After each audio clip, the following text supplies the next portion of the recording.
Hello আমার প্রিয় শিক্ষার্থী বন্ধুরা, আজকে আমি দেখাবো তোমাদের পঞ্চম শ্রেণী গণিতের সৃজনশীল একটা অঙ্ক। প্রশ্নটা হলো নাসির ও খায়েস এর রানের সমষ্টি 102। নাসিরের রান খায়েসের রানের 5 গুণ। তো তিনটা সৃজনশীল প্রশ্ন তৈরি করা হয়েছে। খায়েস কত রান করলো, নাসির কত রান করলো, দুজন রানের পার্থক্য কত। প্রথম প্রশ্ন খায়েস কত রান করলো। এখানে আমরা প্রথম প্রশ্ন সমাধান করলাম। খায়েসের রানের 1 গুণ, নাসিরের রান খায়েসের রানের 5 গুণ। নাসির ও খায়েসের রানের সমষ্টি হলো 1 এর ভাষা 6 গুণ। নাসির ও খায়েসের রানের সমষ্টি দেওয়া আছে এখানে 102, আর খায়েসের রান 102 ভাগ হবে 6, 6 দিয়ে ভাগ হলো 17 রান। আর খ নম্বর প্রশ্ন, নাসির কত রান করলো।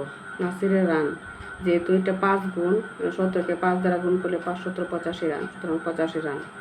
দুইজনের রানের পার্থক্য কত। আমরা এখন দুইজনের রানের পার্থক্য বের করবো। নাসিরের রান হলো 85, আর খায়েসের রান হলো 17, বিয়োগ করবো, বিয়োগ করলে হবে 68 রান, সুতরাং 68 রান। ওকে।